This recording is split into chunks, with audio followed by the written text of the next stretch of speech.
মাদারসা কৌমিয়ার মধ্যে নাকি ইকোনমি বা অর্থনীতি নিয়ে পড়াশোনা হয় না। জাহেলে মোরাক্কাবরা মাদারসা কৌমিয়া সম্পর্কে তারা জানেই না। মাদারসা কৌমিয়া এমন এক মাদ্রাসা যেগুলোর মধ্যে রাষ্ট্র পরিচালনার বিধিবিধান, বিচার বিভাগ, আইন বিভাগ, ইকোনমি, অর্থনীতি, প্রত্যেকটা সেক্টর কোনটা কিভাবে চলবে, কোর্ট কাছারি, আইন আদালত, প্রতিটা ক্ষেত্রের প্রত্যেকটা জিনিস পড়ানো হয় এবং প্রত্যেকটা জিনিস সম্পর্কে কোরআন হাদিস সম্মত সুন্দরভাবে ধারণা দেওয়া হয়। আরেকটা রাষ্ট্রের অর্থনীতি হলো মৌলিক উপাদান এবং সমাজ ও রাষ্ট্র পরিচালনার জন্য অন্যতম একটি শক্তিশালী ভিত্তি। এই ভিত্তির উপর নির্ভর করে প্রতিটা রাষ্ট্র কতটুকু টিকতে পারবে, কোন জাতিটা কতটুকু শক্তিশালী হতে পারবে। আমরা পৃথিবীর ইতিহাসে নবী সাল্লাল্লাহু আলাইহি সাল্লামের পূর্বেকার জামানায় দেখতে পাই মিশরীয় সভ্যতা, রোম পারস্যদের সভ্যতা, এ জাতীয় বহু জাতি, বহু গোষ্ঠী, নমরুদ, সাদ্দাত, কারুনরা অতিবাহিত হয়েছে। আবু জাহেলদের সভ্যতা, আবিসিনিয়ার সভ্যতা, এগুলো আমরা দেখতে পাই, যেগুলোর প্রত্যেকটা রাষ্ট্রের ইকোনমি ছিল, অর্থনীতি, অবকাঠামো ছিল, তবে তাদের এগুলো ছিল নিজেদের বানোয়াট, মনমতো। তারা আল্লাহ এবং রাসূল সাল্লাল্লাহু আলাইহি ওয়াসাল্লামের পথ ভুলে গিয়ে তারা খুন খারাপি, রাহাজানি, পরনিন্দা, দুর্নীতি, চাঁদাবাজি কোনোটা তাদের মধ্যে কমতি ছিল না। ওই সমস্ত রাষ্ট্র, এই সমস্ত সভ্যতাদের অবস্থা এমনটাই ছিল যে যাকে মেরে ধনাঢ্য হতে পারে, খুন খারাপি করে, তাদের অর্থনীতি ভেঙে চুরমার করে সব লুটেপুটে নিয়ে তারা পরাশক্তি হওয়ার চেষ্টা করত। যেমনটা আজকের জামানায় এমন হিংসা বিদ্বেষ, প্রতিহিংসার রাজনীতি চলছে। এমন এক করুণ পরিস্থিতির মধ্যে দুনিয়া যখন নাকি অন্ধকারাচ্ছন্ন ঘেরা ছিল, আল্লাহ রাব্বুল আলামিন বলেন, যাহারাল ফাসাদু ফিল বাররি ওয়াল বাহরি বিমা কাসাবাত আইদিন নাস।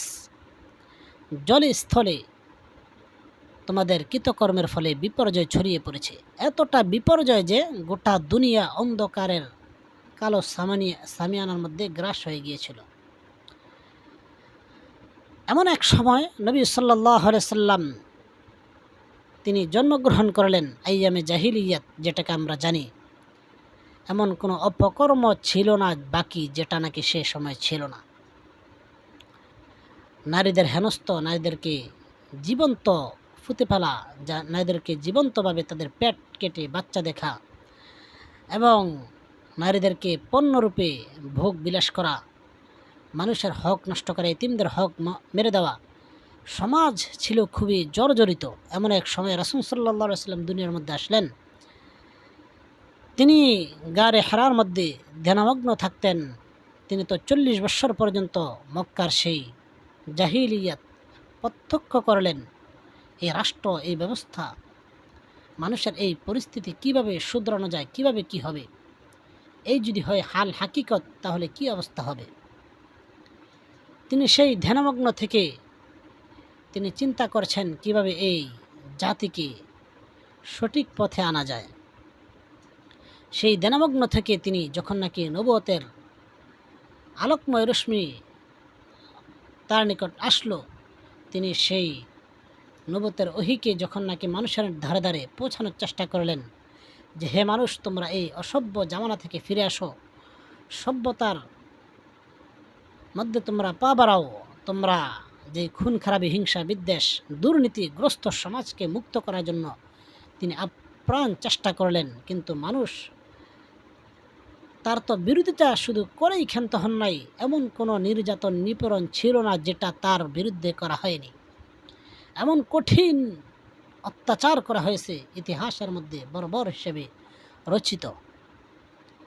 সেই কঠিন এমন বর্বর ইতিহাস থেকে তিনি যখন নাকি চেষ্টা করেও পারছেন না, মক্কার 13 বছর জুলুম অত্যাচারের শিকার হয়ে শেষ পর্যন্ত তারা তাকে হত্যার পর্যন্ত চেষ্টা করেছে, তখন তিনি চিন্তা করলেন এই জাতি, এ সমাজ নিয়ে আর সম্ভব না। আল্লাহ রাব্বুল আলামিন তাকে হিজরতের অনুমতি দেন। হিজরতের যখন নাকি অনুমতি দেওয়া হয়, তখন তিনি মদিনার মধ্যে যেই প্রথমেই ইসলামিক একটা রাষ্ট্র ব্যবস্থার চিন্তা প্রয়াস করেন, সেই সাথে সেই সমাজগুলা, ঘুণে ধরা সমাজগুলাকে, জর্জরিত ঘুণে ধরা সমাজগুলা রাষ্ট্র ব্যবস্থাকে কীভাবে উন্নতির ধার প্রান্তে এবং রাষ্ট্রনীতির মধ্যে মানুষ যেই সমাজের মধ্যে দুর্নীতিগ্রস্ত, ঘোষ সুদ কোনোটা কমতি ছিল না, ঘোষ ছাড়া কোনো কাজ চলে না। যেমন আজকের জামানায় ঘোষ ছাড়া কোনো কাজ চলতো না, সুদ ছাড়া কখনো টাকা পয়সা পাওয়া যেত না। সুদভিত্তিক সিস্টেম ছিল, সেগুলোকে ভেঙে তছনছ করে কীভাবে বেহায়া বেলাল্লাপনা, নাচ গান, অশ্লীলতা, মদ, জুয়া ইত্যাদি এগুলাকে শেষ করে, খুন খারাপিকে নিঃশ্বাস করে কেন কীভাবে সুন্দর একটা সমাজ মানুষকে উপহার দেওয়া যায়, সে চিন্তা চেতনায় তিনি উজ্জীবিত হয়ে সামনে অগ্রসর হচ্ছেন। তখন তিনি চিন্তা ভাবনা করে 10 দফা জারি করার চিন্তা ভাবনা করেন।